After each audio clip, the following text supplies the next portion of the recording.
Assalomu alaykum hurmatli do'stlar. Python asoslari kursimizning so'nggi 20-darsiga xush kelibsiz. Bugun biz barcha o'rgangan bilimlarimizni birlashtirib, to'liq funksionalli dastur yaratamiz. Demak, bu dasturimiz son top o'yini bo'ladi. Ya'ni kompyuter tasodifiy raqam o'ylaydi. Biz uni topishga harakat qilamiz. Demak, bugun interfeysli dastur yaratamiz.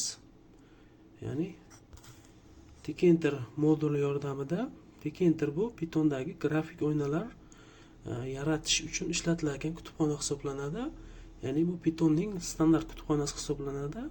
Buni o'rnatish shart emas, tashqi kutubxona emas. Birinchi navbatda modulimiz haqida ma'lumot olsak yaxshi bo'ladi. Masalan, Python Tkinter modulidan foydalanamiz. Tkinter desak,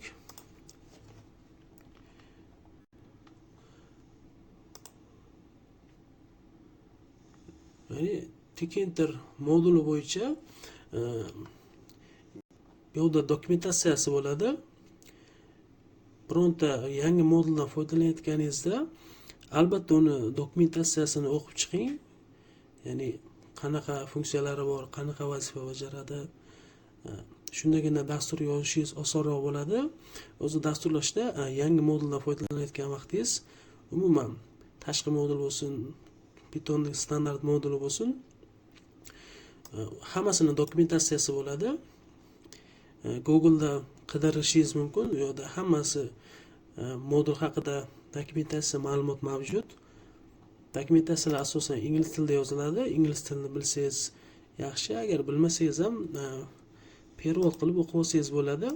Tarjima bor, o'zbekchaga tarjima qilib vazifalarni o'qib olishingiz mumkin. Ushbu modulda funksiyalar haqida to'liq tanishishingiz mumkin.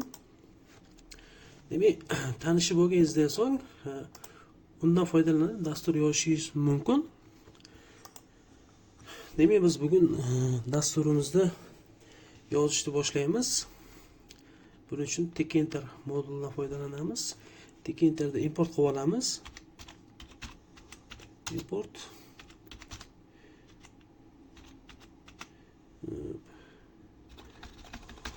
xato ketdi. Tkinter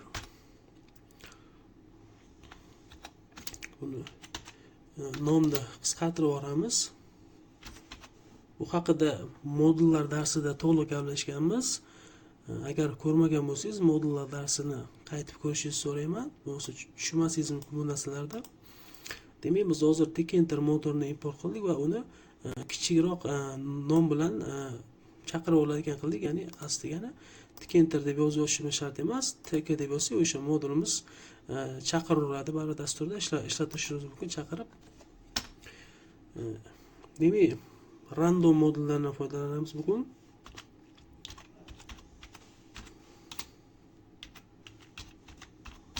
Random deb import qilib qo'yamiz. Demak, Tkinter modul orqali bugun interfeysli dastur yaratamiz. Demak, dastur yozish jarayonida kodlarimizga commit yozib qo'yishimiz kerak. Ya'ni bu keyingi dasturchilar bu kodimizni tushunishi uchun va o'zimiz ham tushunishimiz uchun, ya'ni kodimizga commit yozib qo'yamiz, kodimiz nima vazifa bajarishini. Demak, Tkinter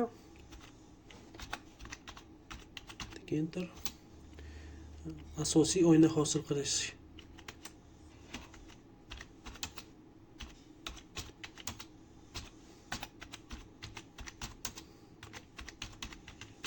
Asosiy o'yinni hosil qilish. Demak, o'yinni hosil qilamiz. O'yina degan o'zgaruvchi yaratib olamiz. Teng modulimiz chaqiramiz. Modulimiz qisqartirib olgandik tk bilan va tk funksiyasiga murojaat qilamiz Tkinterda.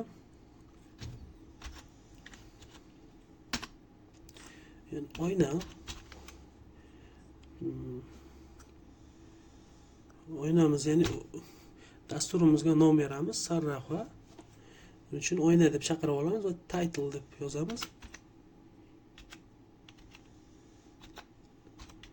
Title, ya'ni nom, dasturimiz nomi. Endi bu yoqqa dasturimizga nom berishimiz kerak. Keling, dasturimiz chiroyli bo'lishi uchun smaylardan foydalanamiz. Xo'p, smayl qanday olamiz desak, Telegramdan olishimiz mumkin. Demak, bizga kerakli smayl qidirib topib olamiz shu yerda. Shu smayl kerak bizga. Kopiya qilamiz. Dasturimizga qaytamiz. Mana smaylimiz va dasturimiz nomi. Sonni top o'yini.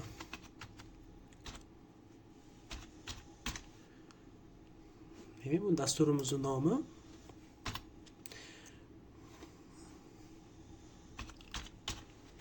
O'yina da geometri. Endi bu dekendir funksiyalari hisoblanadi bular. Ya'ni o'ynamizda o'lchovini beryapmiz. Demak, o'ynamiz kattaligi qancha bo'lsin? Demak, o'ynamizga o'lchov beramiz.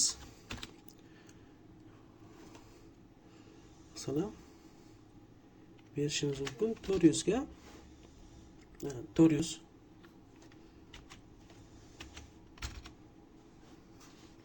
Okay.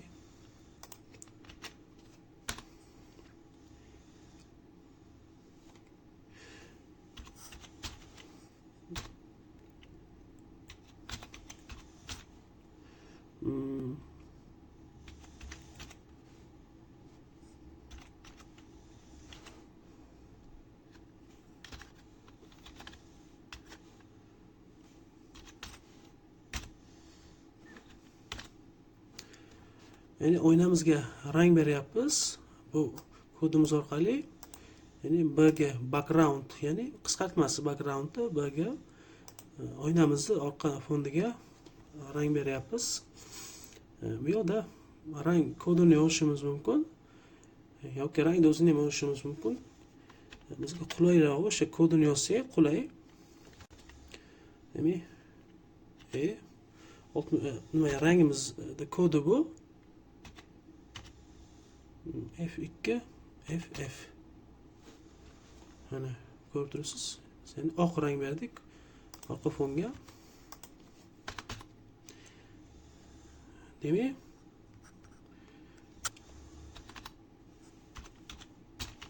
o'yna main loop. Ya'ni bu dasturimizni ishga tushirish uchun kerak bu. Keling, dasturimizni ishga tushirib ko'ramiz. Hozir biz nima hosil qildik ko'ramiz. Terminal, terminal deymiz. Shuni pastroq qo'ysak ham bo'ladi. Mavjud direktorimiz ko'ramiz. game.py. Mana ko'rib turibsiz, biz hozir ushbu kod orqali dasturimizni oynasini hosil qildik. Ya'ni bu dasturimizda oynasi interfeysli dastur hisoblanadi bu. Mana oynali dastur hisoblanadi. Dekentir orqali mana shunaqa oynali dastur o'yin dasturlar yaratish mumkin. Hop, demak bu o'ynamizni yaratib oldik. Ya'ni yana kodimizni yozishda davom etamiz. Xo'p, endi nima qilamiz? Endi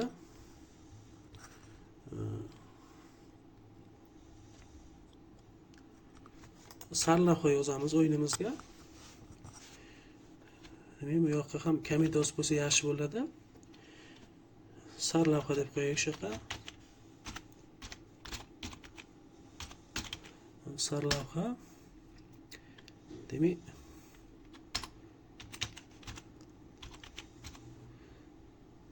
sarlavha degan o'zgaruvchi yaratib olamiz. Tkinter modulimizni chaqiramiz. Tkinter label hop oyna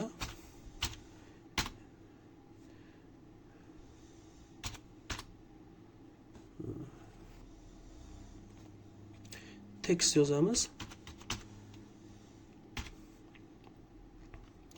Demak, tekst yozishimizda ikkita qo'shamiz. Birdan 100 birdan 100gacha son o'yladim deylik. Son o'yladim. Nuqta. Yangi qatorni yozamiz. Topa olasizmi? Topa olasizmi? Bu yerda so'roq qo'ysak ham bo'ladi. Ya'ni bu dasturimizga chiqadi ekan matn. Birdan 100gacha son o'yladim, topa olasizmi? Ya'ni sonni kompyuter o'ylaydi, biz topishga harakat qilamiz.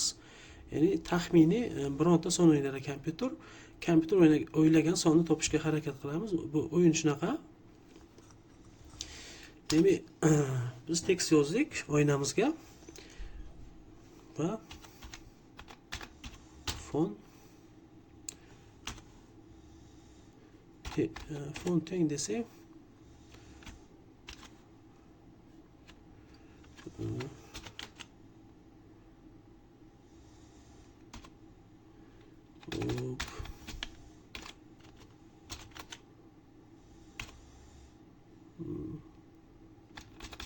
xel olsun.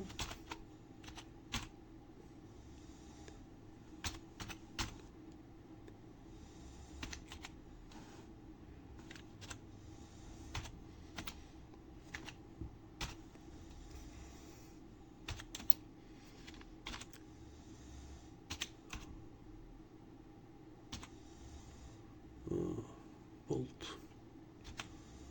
olsun.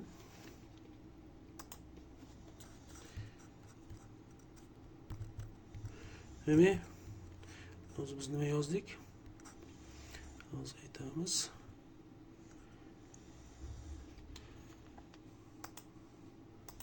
Endi fon yozdik. Demek, endi background rang berishimiz kerak. Buning uchun BG desak, ya'ni qisqartmasi B, background qisqartmasi. Demak, rang beramiz. Xo'p, rangimiz kodini yozsak bo'ladi. E6 F2 demak F2 FF. Hop.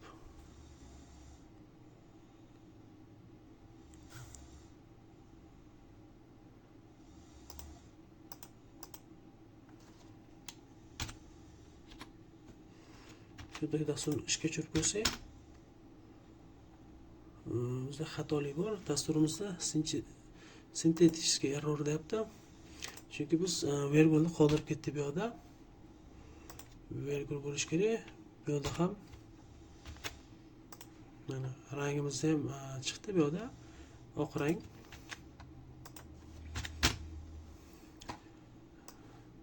Mana rangimiz, orqa fondagi rangimiz.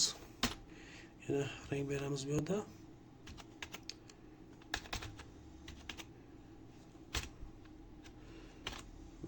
Demek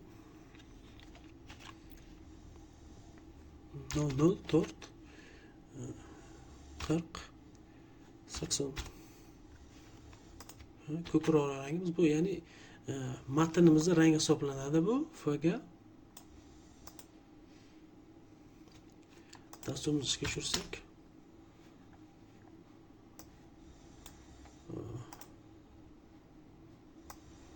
xo'p, demak matnimizni yaratib oldik, ranglarni berdik. Endi buni oynamizga joylashtirishimiz kerak. Buning uchun bu yerda yozamiz. Sarlavha pick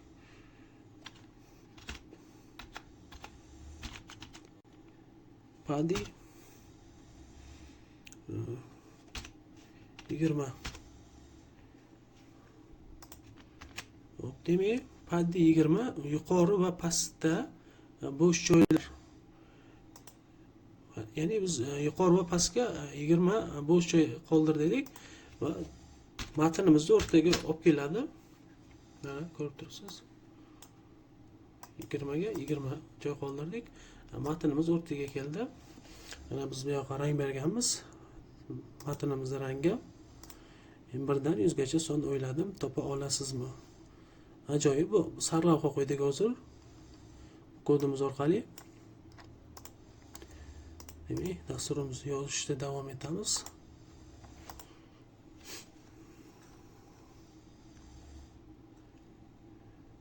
Demak, endi ma'lumot kiritish maydonini yozamiz, ya'ni son kiritish maydonini.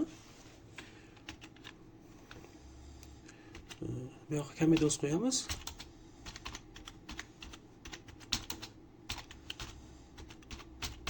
Son kiritish maydoni. Demak, kiritish degan o'zgaruvchi yaratib olamiz. Kiritish teng modulimizni chaqiramiz. Ya'ni kiritish maydoni hosil qilish uchun n3 degan funksiyadan foydalanamiz. Enter dokumentatsiyasida bor. Bularni hammasini o'qib chiqqanman.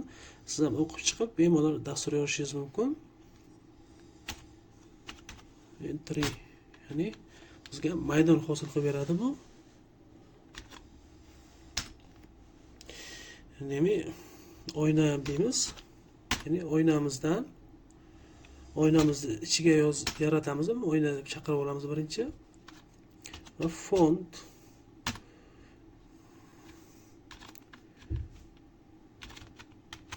Arial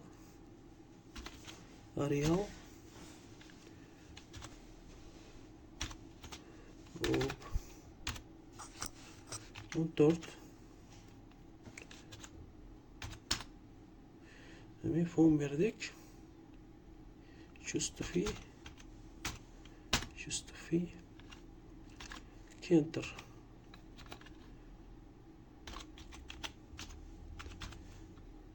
Center. Ya'ni yaratgan ma'lumot kiritadigan katagimizni o'rtaga joylashtirib olyapmiz. Center deyapmiz, centerga joylashtir deyapmiz. Oynadagi centerga. Burada nimalarimiz qolib ketibdi, vergulimiz. Va bunga rang beramiz, background. Hop. Bunga ham rang kodini kiritamiz. Ya'ni bu ranglarni kodini internetdan topib olishingiz mumkin. Bu yerda yozsangiz rang kodini chiqarib beradi. Ranglarda barcha ranglar mavjud, ranglar kodi mavjud. F8 bo'lsin. Ya'ni oxirroq rang bu ham. Demak,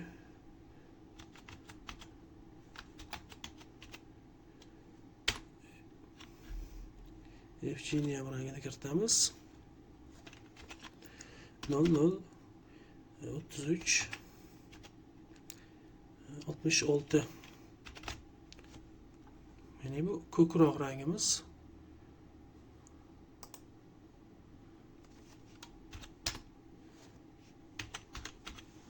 With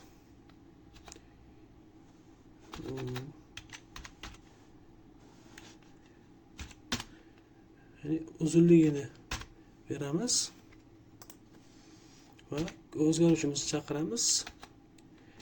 Kiritish degan o'zgaruvchi yaratgandik, mana o'sha o'zgaruvchimizni chaqirib, endi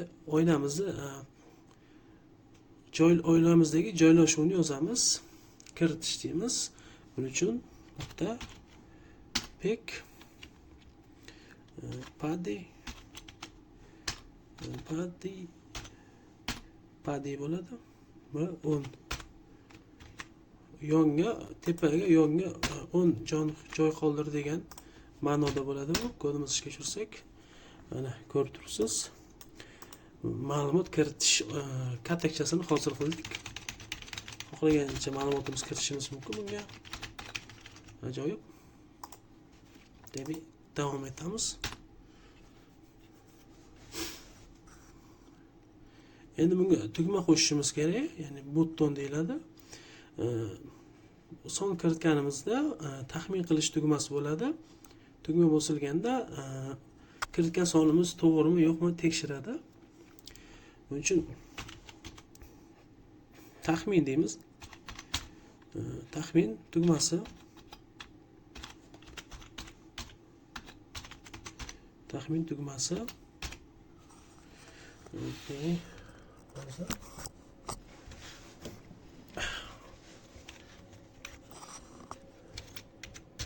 Modulimizni chaqirib olamiz. Biz button yaratyapmiz. Buning uchun button deymiz. Button. Oynamizda hosil qilyapmiz bu buttonni. O'shancha birinchi navbatda oyna yoziladi va tekst yozamiz. Ya'ni tugmamizga nom beryapmiz. Demak, yana bu yerda smile foydalanamiz. Bizga smile kerak. Demak, smile'imiz xuddi mana shu smile kerak bizga.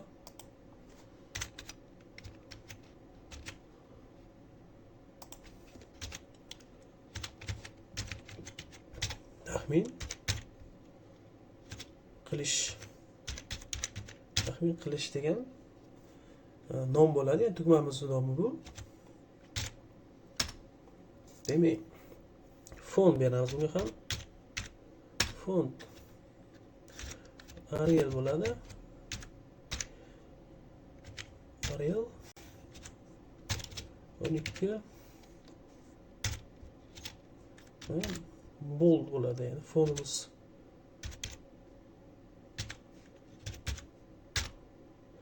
Voy, xato sintetik xato beradi, belgi qo'ymadi. Demak, bunga ham background rang beramiz. BG desak, demak,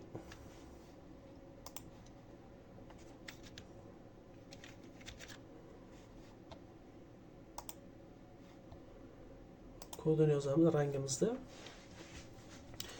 Xo'p, 66 SS FF havo rang. Demak, yozuvimizga ham rang beramiz. Buning uchun FG dan foydalanar edik. Ya'ni matn yozib rang beryapmiz hozir. Bu rang bilan backgroundga rang bergandik. Endi mana taxmin qilish matniga rang beramiz. Bu yerda doim rangni kodini yozish shart emas. Masalan, rangni nomini ham yozishimiz mumkin. Buni farqi yo'q. Keling, nomi bilan yozib ko'ramiz. Ya'ni bu oq rang degani. Demak, hozircha shu. Endi buni oynada hosil qilamiz. Taxmin qilish tugmasi chaqirib olamiz. Ek. Demak, padi necha bo'lsin? 10 bo'lsin. Mana ko'rib turibsiz. Taxmin qilish tugmasini yaratdik hozir. Xuddi mana shu kodimiz orqali. Mana havo rang bergandik. Yozuvimizga oq rang bergandik. Oq rang bo'lib turibdi. Ya'ni tugmamizni bosganimizda orqa fon oq fonga o'tyapti. Ajoyib, tugma yaratdik. Endi davom etamiz yana.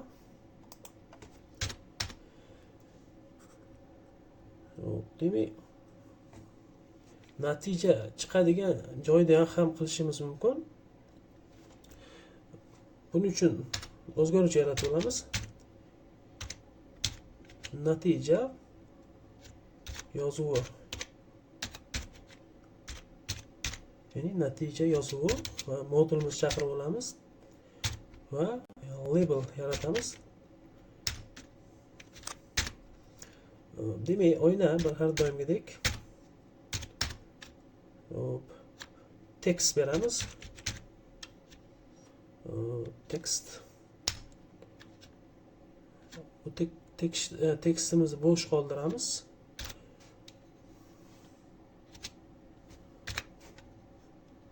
Chunki o'zi funksiya yozamiz. Funksiyamizga tekst keladi avtomatik tarzda. Bo'sh qoldiramiz o'shaning uchun.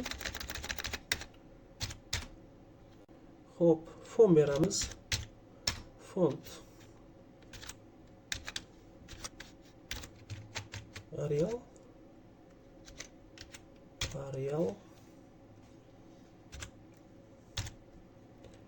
14 bo'lsa yaxshi.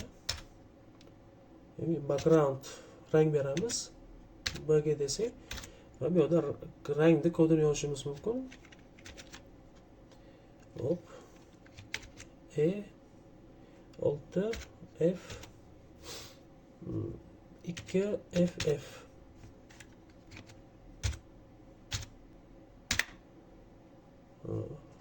Matnga ham rang berishimiz kerak. FG. Bu yerda rangimiz kodini yozamiz. 3 ta 3 berishimiz mumkin. Hop. Demak, buni ham oynaga joylashtirib olamiz. Asosiy oynamizga natija yozuvi pick body. Demak, bodyga bunga 20 bersak bo'ladi. Kodni ishga tushirsak, bu yerda chiqmasligi mumkin. Mana joy qoldi 20. Ya'ni taxmin qilish bosganimizda 20 mana shu yerda oraliq berganmiz. Ya'ni mana shu oraliqda chiqadi natija. Xo'p, demak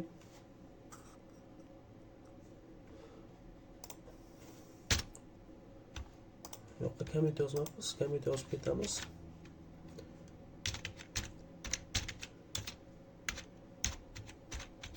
Natija yozuvi. Yana bitta kodimiz bor. Ya'ni qayta boshlash tugmasi bo'ladi. Ya'ni yana bitta tugma qo'shamiz.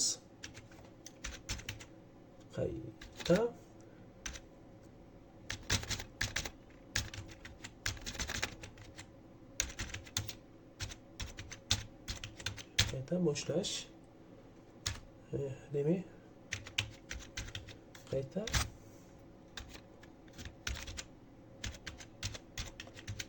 boshlash degan o'zgaruvchi yaratamiz va Tkinter modulini chaqiramiz va button yaratamiz. Tugma bo'ladi bu. Oyna tekst yozamiz. Qayta o'ynash. Keyin bu yerda ham smaylikdan foydalanamiz. Hop.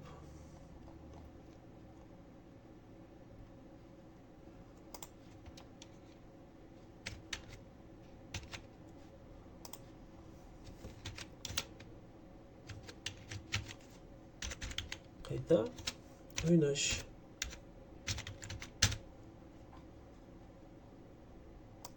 Tugmamizning nomi bu. Tashlaymiz. Demak, font beramiz bunga ham. Font Arial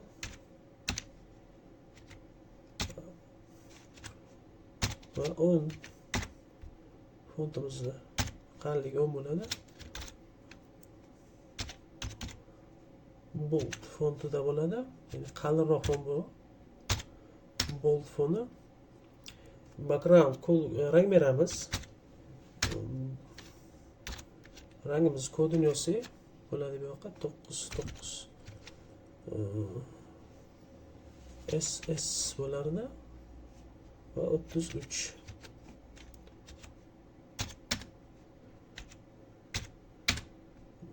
Matnimizga rang beramiz.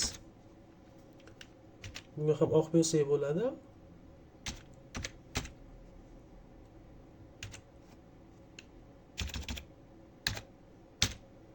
Voy. Hop.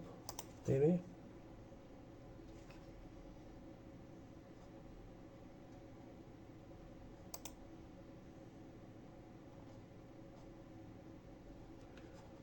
Kodimiz pastga tushib qolibdi. Buni joyiga qo'yib qo'yamiz, taxmin qilish edi. Demak, buni ham oynamizda shakllantirib olamiz. Bu yozgan kodimizni, ya'ni yangi buton qo'shdik. Qayta o'ynash degan tugmasi bu. Qayta o'ynash, qayta boshlash. Hop, bitta pakek paddiga necha beramiz? Unga ham 10 bersak ma'qul. Kodimizni ishga tushiramiz, ko'ramiz. Mana ko'rib turibsiz. Qayta o'ynash tugmasini ham yaratdik. Ya'ni dasturimizda ko'rinishi xuddi shunaqa bo'ladi. Hozir bularda bosganimizda hech qanaqa amal bajarilmayapti, chunki biz dasturning funksiyasini yozmadik. Hozir o'sha funksiyalarni yozishni boshlaymiz.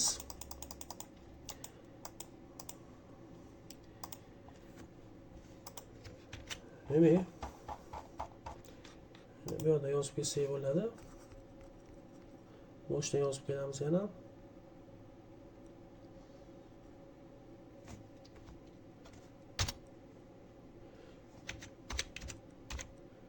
Sirli son degan o'zgaruvchi yaratamiz. Sirli son random funksiya modulimizni chaqirib olamiz va random funksiyasi orqali random tasodifiy son generatsiya qilamiz. Masalan, biz 1 dan 100 gacha son generatsiya qilmoqchimiz. Demak, urinish degan o'zgaruvchi yaratib olamiz. Urinish default 0 bo'ladi. Ya'ni bir marta uringanda 1 qo'shiladi va oshib ketaveradi urinishlar. O'zi default standart 0 bo'ladi urinishlarimiz. Demak, funksiya yaratamiz endi. Def, ya'ni funksiya yaratish uchun def kal so'zidan foydalanar edik. Buni oldingi darslarimizda ko'rganmiz. Ya'ni taxmin qilish funksiyasini yaratamiz. Funksiyamizga nom beramiz. Tekshirish. Taxmin tekshir degan bo'lsa, funksiyamiz nomi. Hop. Bu yerda global kal so'zidan foydalanamiz, ya'ni o'zgaruvchimizni global qilib olyapmiz. Ya'ni funksiyamiz ichida ham ishlatish uchun global so'zidan foydalanamiz va keyin o'zgaruvchimizni chaqirib olamiz. Urinish, ya'ni bu o'zgaruvchimizni chaqirib olyapmiz.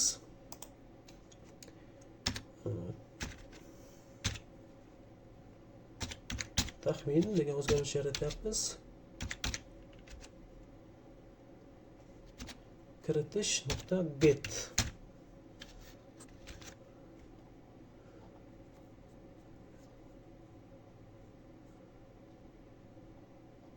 Ya'ni mana xuddi o'sha o'zgaruvchimizni chaqirib get funksiyasi olmoq degan ma'noni beradi. Ya'ni kiritish funksiyasini chaqirib get bilan olyapmiz, ya'ni kiritilgan sonni olib olyapmiz. Qanday tushuntirsa bo'ladi? Sizga tushuntiraman qaytadan. Bu yerda xuddi mana shunaqa jarayon bo'lyapti. Ya'ni mana shu kiritish maydoni bu. Bu yerda kiritilgan sonni kiritish degan bu kiritish degan o'zgaruvchimiz edi bu. Mana kiritish nimasini hosil qilib edik mana shu kod orqali. Mana shu kod orqali kiritish maydonini hosil qildik.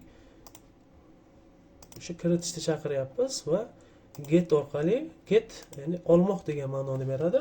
Bu yerda kiritilgan ma'lumotni olib olyapmiz. Xo'p, demak bu yerda shart beramiz. If shart operatoridan foydalanamiz. Not aksincha taxmin, taxminimiz is digital. Kod tushuntiraman.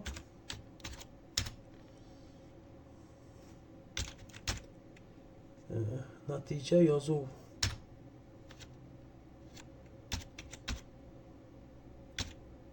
config text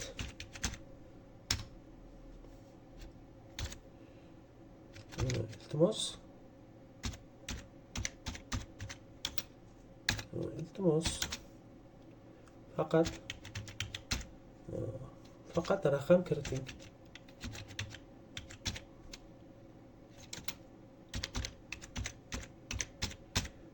Raqam kiriting. Bu chiqadigan matnimizga rang beramiz. Rang berish uchun fg funksiyasidan foydalanamiz va qanaqa rang beramiz? Masalan, berishimiz mumkin qizil, red deymiz uning uchun. Demak, kodni tushuntiraman. Demak, biz hozir natija yozuv. Ya'ni bu yerda taxminda kiritilgan dastur ishga tushiray. Ya'ni bu yerda kiritilgan ma'lumotni tekshiryapmiz. Agar bu yerda kiritilgan ma'lumot raqam bo'lmasa, ushbu so'zni chiqaryapmiz. Ya'ni mana shu pastda chiqaryapmiz. Natija yozuv degan o'zgaruvchi yaratganmiz bu yerda. Mana xuddi o'sha o'zgaruvchi. O'sha natija yozuv degan o'zgaruvchimizni va pastiga iltimos faqat raqam kiriting deb bu yerda nima beryapmiz? Matn chiqaryapmiz. Ya'ni bu yoqqa faqat butun son kiritish mumkin, raqam kiritish mumkin. Xuddi o'sha narsani yozdik hozir. Demak, bu kiritgan matnimizni return orqali qaytaramiz. Ya'ni o'ynamizda hosil bo'ladi bu matn. Demak,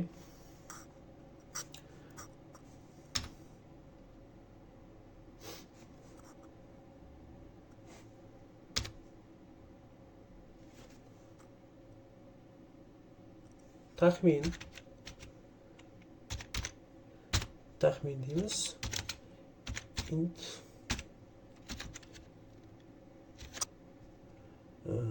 taxmin. Ya'ni bu kodimiz kiritilgan raqam, ya'ni biz bu yerda raqam kiritamiz. Bu yerda kiritilgan raqam faqatgina integer turda bo'lishi kerak. Ya'ni bu faqat butun sonni qabul qiladi. Harfni ham qabul qilmaydi, kasrli sonlarni ham qabul qilmaydi. Faqat butun son qabul qiladi. Ya'ni integer bilan butun son qabul qilyapmiz faqat. Xo'p, demak,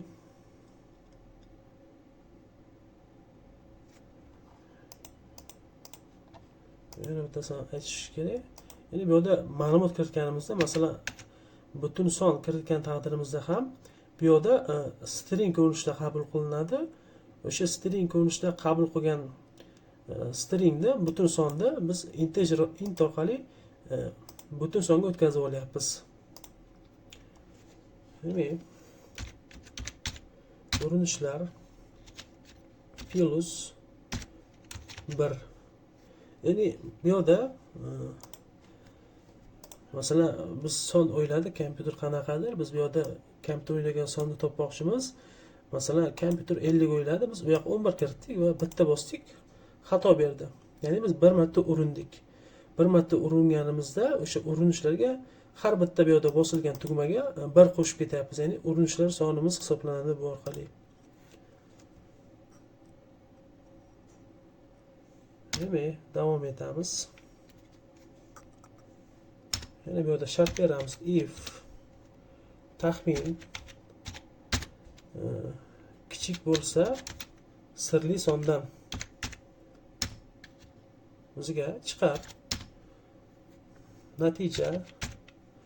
Natija yozuvi degan oynamizga, ya'ni mana natija yozuvi degan oynamiz yaratgandik bu yerda.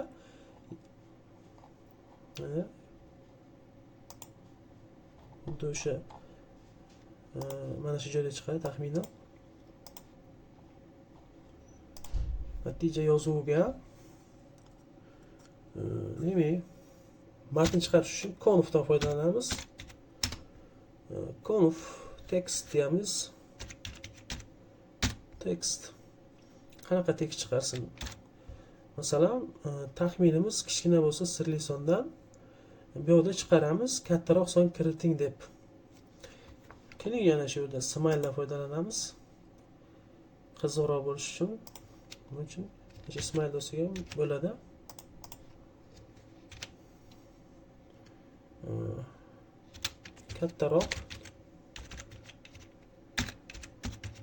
Kattaroq son kiriting. Kattaroq son kiriting deb matn chiqaramiz va bu matnimizga rang beramiz. FG orqali qanaqa rang beramiz?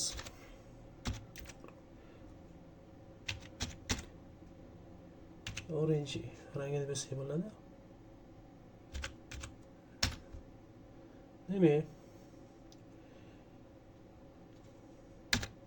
else agar deymiz.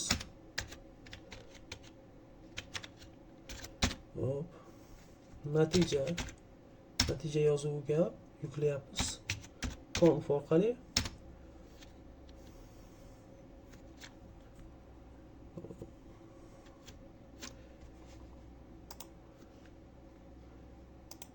Keling bu yerda birinchi birini yozaylik. Yana bitta shartimiz bor bu yerda, chunki if taxmin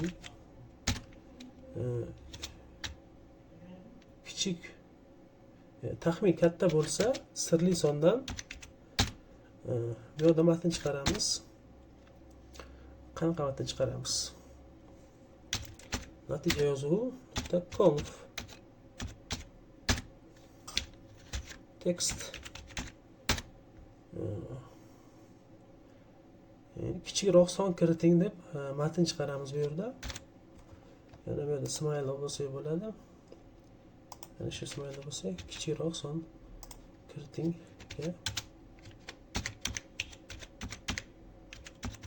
Kichikroq son kiriting. Kichikroq son kiriting. Demak, bunga ham rang beramiz FG orqali. Bunga ham o'sha rangni berishimiz mumkin. Orange. Keling o'shani ikkita matn bitta joyda chiqadi. O'shaning uchun matnni farqlashimiz uchun boshqa rang berib ko'rishimiz ham mumkin. Masalan, qanaqa rang beramiz? Blue deb rang berishimiz mumkin. Ko'k. Blue. Xo'p, demak, shunda yozib ketish kerak boshidan. Ya'ni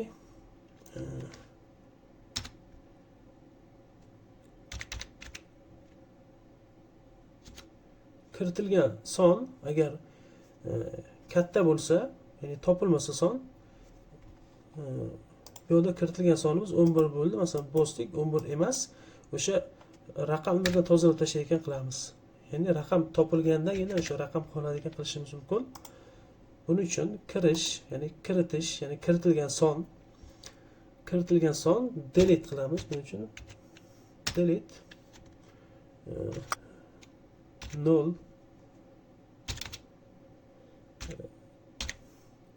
modulimizni chaqiramiz. End demak, xuddi shu nimani ikkinchi nimamizga ham yozib qo'yishimiz mumkin. Ya'ni kichikroq son kiritganda, ya'ni bu ham noto'g'ri son bo'ladi. Demak, LC ni yozamiz.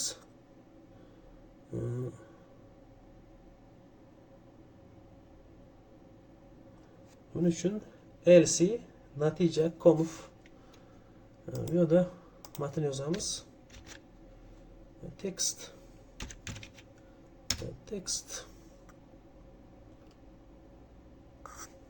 ya'ni to'g'ri topganimizda chiqadigan natijani yozyapmiz hozir. Keling, shu yerda chiroyliroq bironta smile chiqaramiz. Bu to'g'ri topilganda. Bu smile'imiz bu yerda edi shekilli.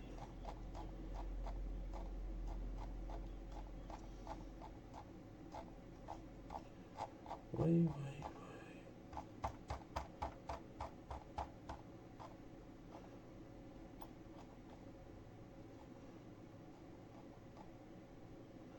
Mana shu smile chiqarsak, to'g'ri topilganda buni chiqaramiz.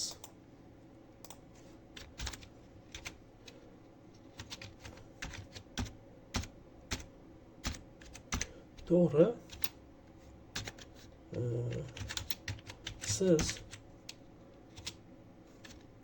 bunda urinishlarni beramiz, ya'ni nechta urinishda topganini chiqarib beradi. Buning uchun urinish degan o'zgarishimizni chaqirib olamiz. Urinishlar soni, urinishda topdingiz deymiz.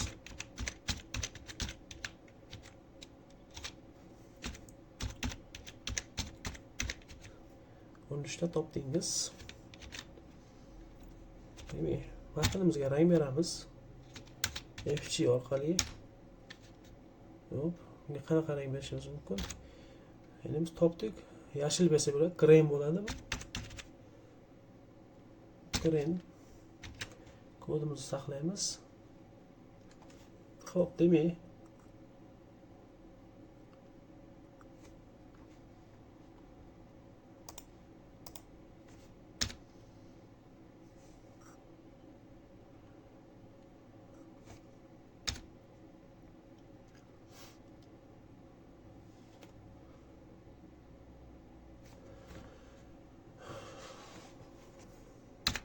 ya'ni o'yinimiz tugadi. Biz raqam to'g'ri topdik. Raqam to'g'ri topganimiz uchun endi buni to'xtatib qo'yishimiz mumkin. O'yin tugagandan so'ng buning uchun kiritish deymiz.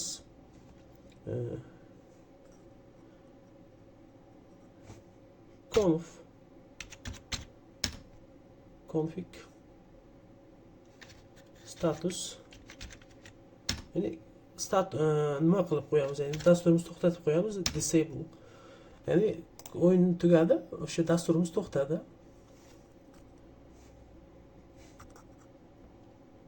Demak,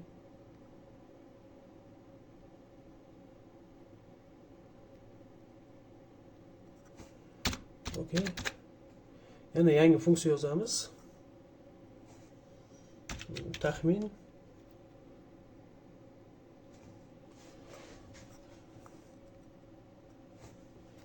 tugmasini chaqiramiz.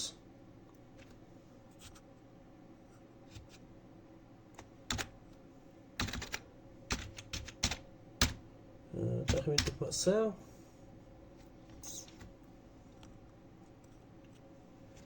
nuqta config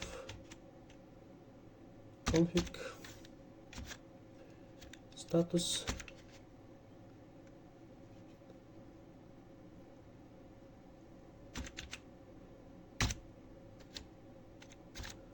bunga ham disable berib qo'yamiz. Xuddi shu kodni qayta yozyapmiz.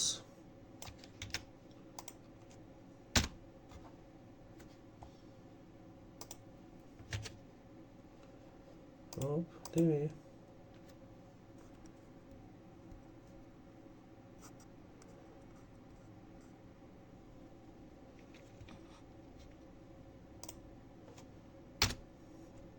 Ya'ni qayta o'ynash tugmasiga ham funksiya yozishimiz kerak. Demak, qayta o'ynash tugmasi bosilganda o'yinni qaytadan boshlash kerak. Buning uchun ham funksiya yozamiz.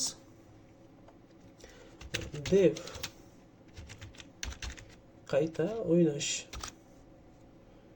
boshlash desak ham bo'ladi. Qayta boshlash.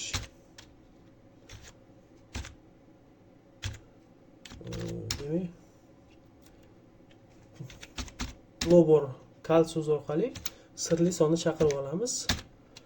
Sirli son urinishlarni chaqiramiz. Demak, sirli son random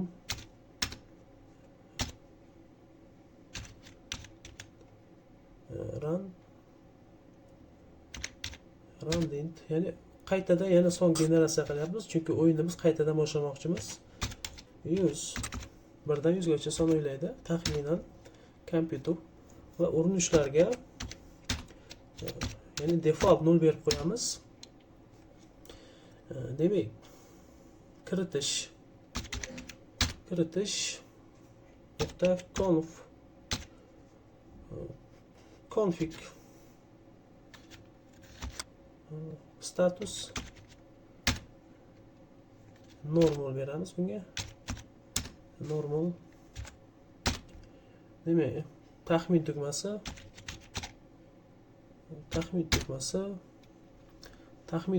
ham config orqali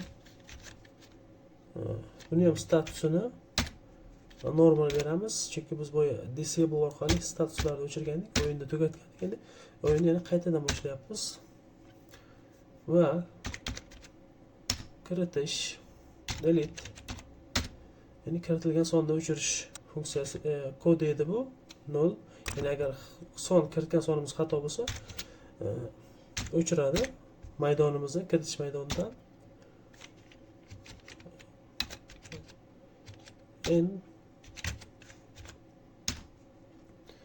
Va natija yozuvi da config text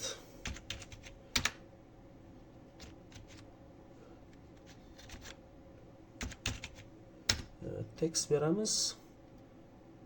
Demak, tekstimizga yangi o'yin boshlandi deb matn berishimiz mumkin. Chunki biz yangidan o'yin boshlayapmiz. Yangi o'yin boshlandi.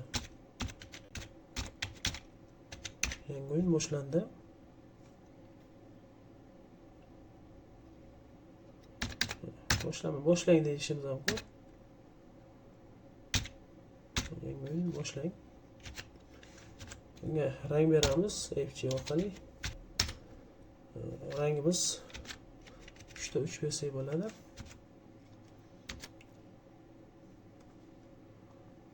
Demak, bizda xatolik bor. Text teng yangi o'yin boshlash.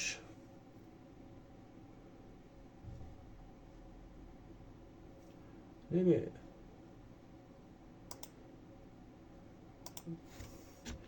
bunimizga qaus berishimiz kerak edi.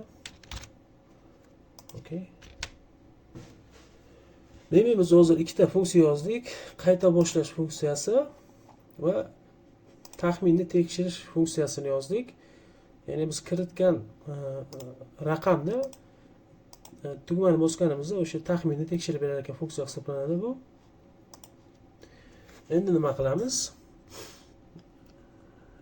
Demak, bularda tekinterda yozgan qoliplarimizni birlashtirishimiz kerak. Ya'ni bu funksiyalarimizda son kiritib bosganimizda ishlash kerak bo'ladi va biz kutgan natijani berish kerak. Buning uchun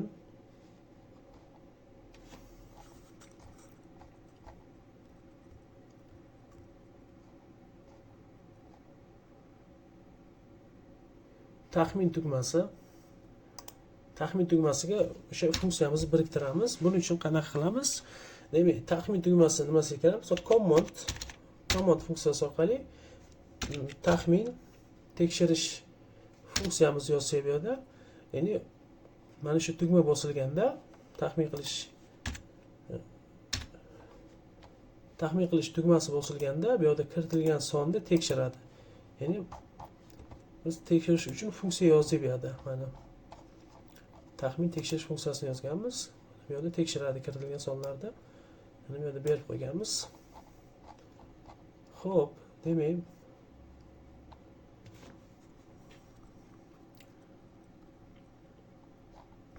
qayta boshlash uchun ham funksiyamizni yozganmiz. O'sha funksiyani ham tugmamiz bosilganda o'sha funksiyaga yo'naltirar qilamiz. Buning uchun command funksiyamiz nomini yozamiz. Qayta boshlash.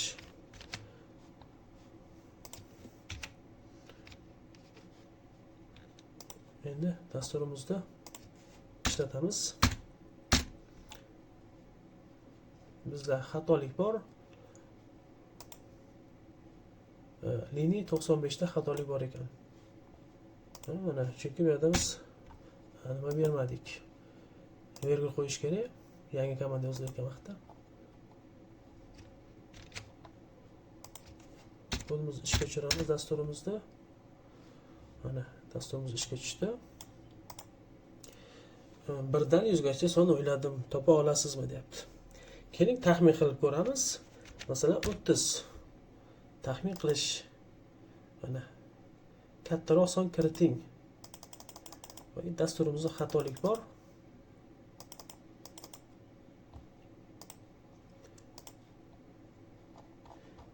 Taxmin qilish funksiyamiz xatolik bor. Hozirroq to'g'rilaymiz. Demak, biz tugmamizni bosganimizda qaytib bosish mumkin bo'lmayapti. Bosib bo'lmayapti, to'g'rirog'i qayta. Bularni tekshiramiz. To'g'ri. Kattaroq son kiriting. Kiritilgan delete null and tick.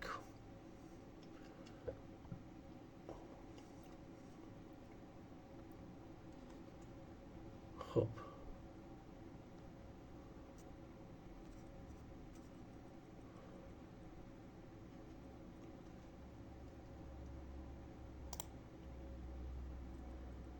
Taxmin tugma. Ya'ni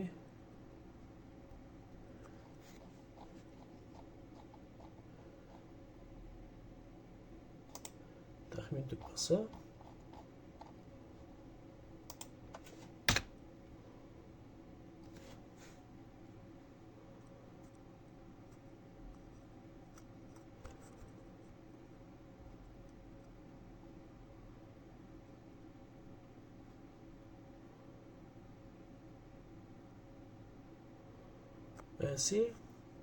natija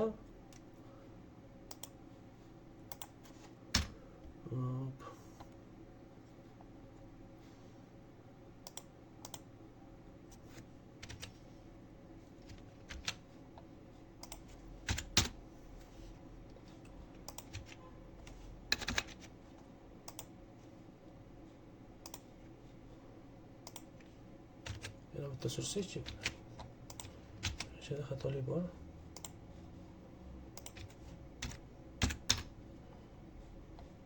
Dasturimizni ishga tushiramiz.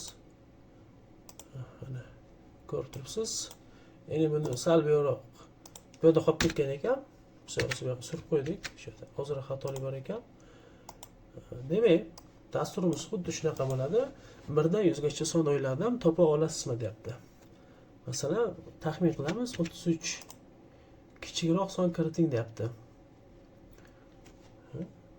20 kattaroq son kiriting deyapti. 25 kattaroq son, 27 28. Mana ko'rib turibsiz. To'g'ri, siz urinishda topdingiz. Ya'ni bu yerda ham xatolik bor dasturimizda. Keling, shuni to'g'rilaymiz.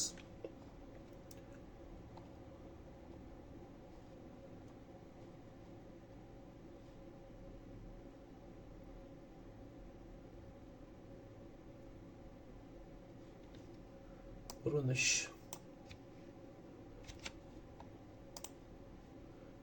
Chunki f-strap bermaganmiz, f-strap qo'yish kerak. Kodimizda xato bor ekan, to'g'riladik buni.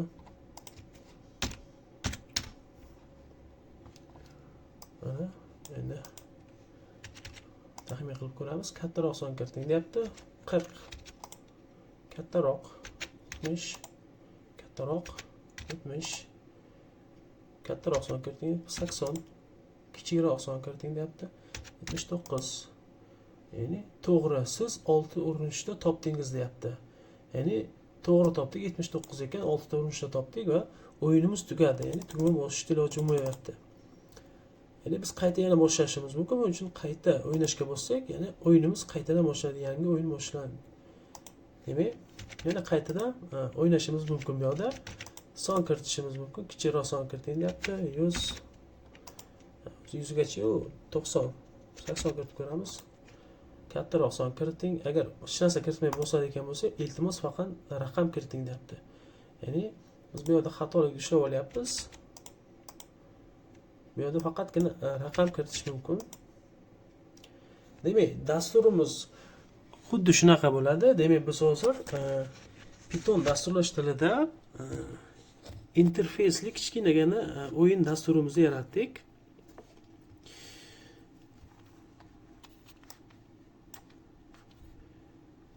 Demak, bu o'yinimizda har doim dasturlash muhitiga kirib, kodni ishga tushirib, ishlatib o'tirishimizda hojat yo'q. Buni hozir biz Python fayl kodimizni kompyuter dasturiga o'giramiz. Hozir buni ko'rsataman. Ya'ni py fayldagi formatdagi faylda exe fayliga o'zgartiramiz. Ya'ni kompyuter dasturiga o'zgartiramiz. Ya'ni bu yoqqa kod muharririga kirib, kodni ishga tushirib, manaqa dasturimizni ishlatish hojati yo'q bo'ladi. Shunchaki dasturimizga bosib kirib ketaveramiz. Keling, buning uchun py faylda hozir exe formatga o'tkazishni ko'rib chiqamiz. Buning uchun nima qilamiz? Mana biz o'yinimizni yozganmiz. Game degan Python faylimiz ichida o'yinimizning kodi bor. Endi o'sha kodimizni xuddi manaqa dasturlarga o'xshatib bu yoqqa chiqadigan qilishimiz mumkin. Buning uchun Pythonda kutubxonasi mavjud. Keling, o'sha kutubxonani ko'rib chiqaylik avval. py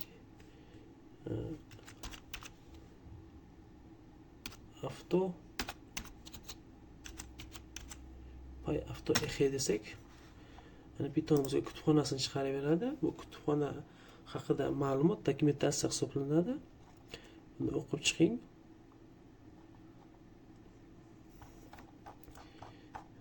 Buning uchun ya'ni tashqi kutubxonani o'rnatish uchun pip install va kutubxona nomi yoziladi. Ya'ni Pythonga tashqi kutubxonani o'rnatishda ishlatiladi bu. Bu tashqi kutubxona hisoblanadi. Autotop Python X. Xo'p, bu dasturimizni hozir kompyuter dasturiga o'tkazmoqchimiz. Cmd ni ochib olamiz. Ya'ni cmd bu nima desangiz, komanda stroyka, ya'ni Windowsning terminali hisoblanadi. Bunga ham kod yozishimiz mumkin. Keling, bunga hozir yangi modulni o'rnatamiz. Ya'ni bu modul hisoblanadi, Python modul hisoblanadi. Biz pip install orqali Python modulni o'rnatyapmiz.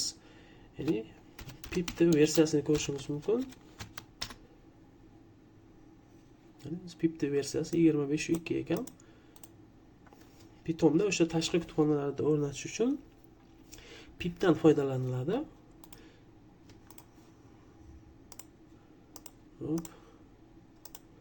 Demak, buning uchun pip install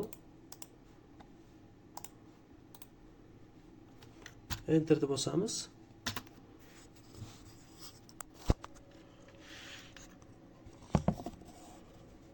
Ozroq kutsak, bizga ushbu modulimizni o'rnatib beradi tashqi kutubxonamizda.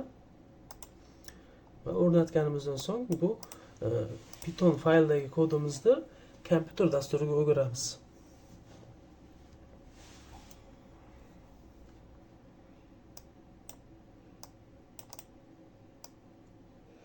Kopiya qilib qo'ysak.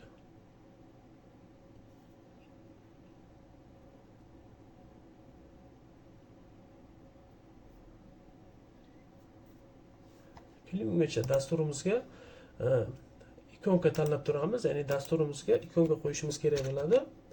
Yandexdan rasm qidiramiz. Demak, bitta qaytib olamiz.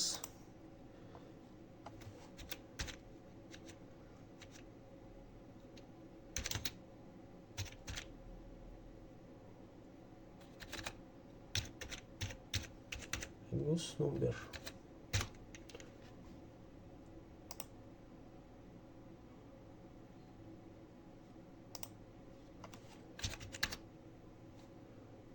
Oyimiz boshqa narsa chiqaraverdi-ku.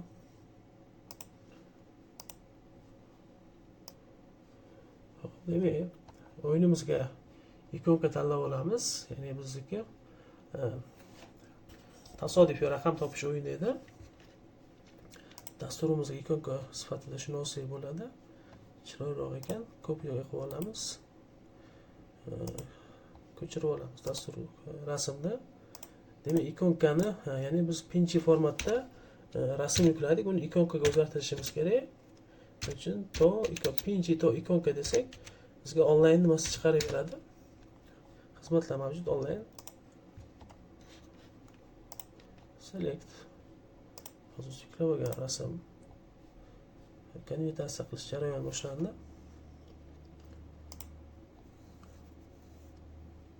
Yuklab olamiz ikonkamizni. Ikonkamizni yuklab oldik. Demak, biz kutubxonamiz ham o'rnatildi. Endi bu kutubxonamizni foydalanish uchun o'sha kutubxonamizni nomini yozsak yetadi. Enter bosamiz, nomini yozib, bizga interfeysli dastur ochib beradi. Ya'ni ushbu kutubxonamiz dasturi hisoblanadi bu. Ya'ni biz bu dastur orqali Python faylda exe formatga o'tkazamiz, ya'ni kompyuter dasturiga o'tkazamiz. Buning uchun brauzerga bosamiz va kodimiz turgan faylga kiramiz. Ya'ni biz game.py degan faylga kod yozgandik. O'sha kodimizni ochib olamiz. Only file, ya'ni bitta faylni ochib.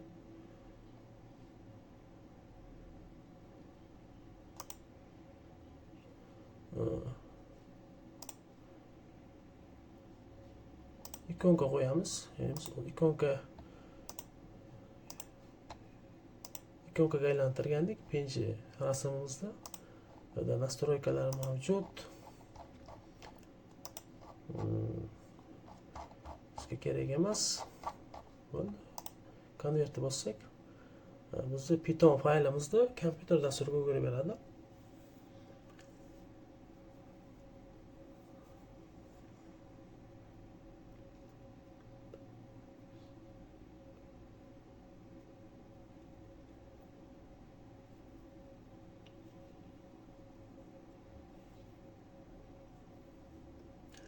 Ozroq kutamiz.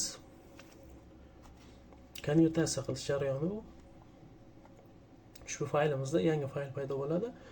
Fayl ichida bizning dasturimiz paydo bo'ladi.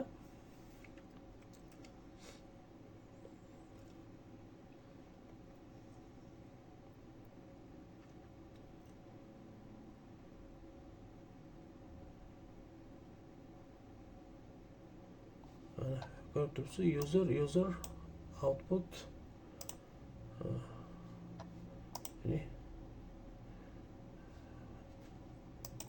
dasturimiz turgan joy hisoblanadi.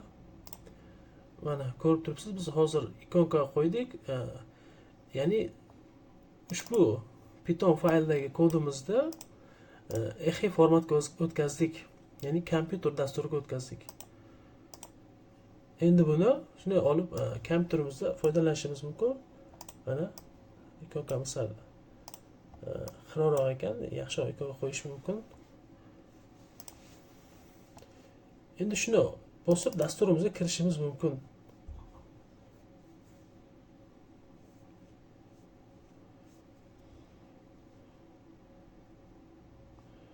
bizda xatolik bor. Biz konvertatsiya qilishda ozroq xato qilibmiz. Keyin shuni to'g'rilaymiz. Ya'ni ikonkamizni bir chiroyliroq formatga keltirishimiz mumkin. Buning uchun background'ini olib tashlaymiz. Background remove degan sayt bor. O'sha yerdan kirib rasmimizni background'ini olib tashlaymiz.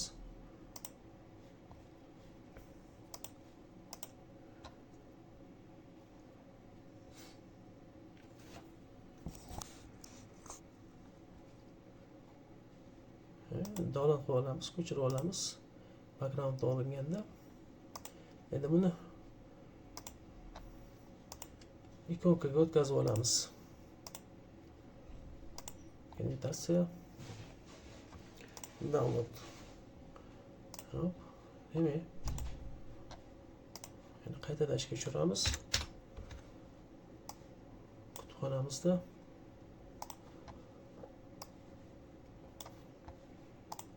Python kodimizni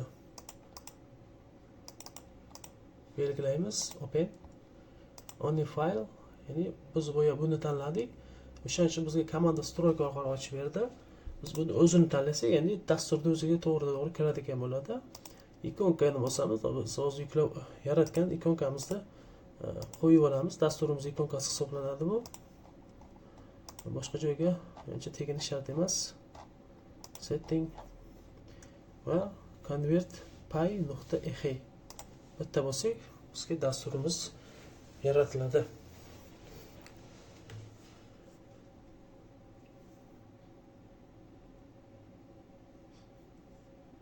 Hozir kutamiz konvertatsiya qilishini.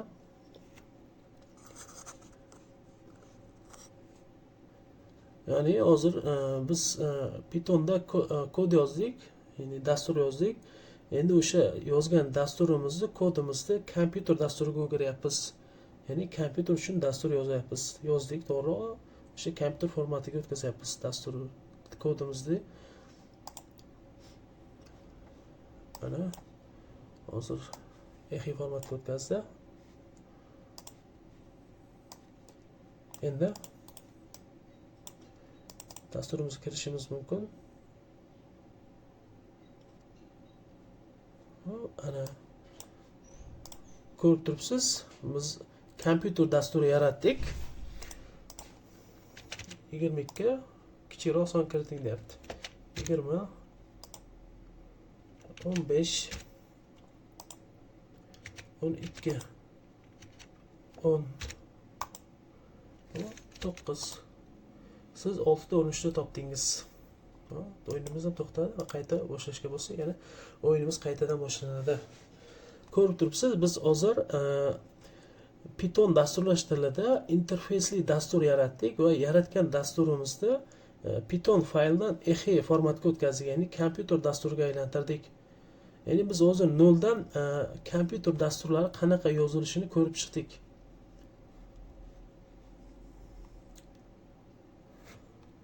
Ya'ni mana bizning dasturimiz bu. Xo'p, demak, buni ustanovka qiladigan ham qilishimiz mumkin. Hozircha shu yetadi. Ya'ni shundoq muharrirga kirmasdan hozir biz to'g'ridan to'g'ri dasturimizga kirib, dasturimizni ishga tushiryapmiz. Mana ko'rib turibsiz, xuddi kompyuter boshqa dasturlarga o'xshab ishga tushyapti bu dasturimiz ham.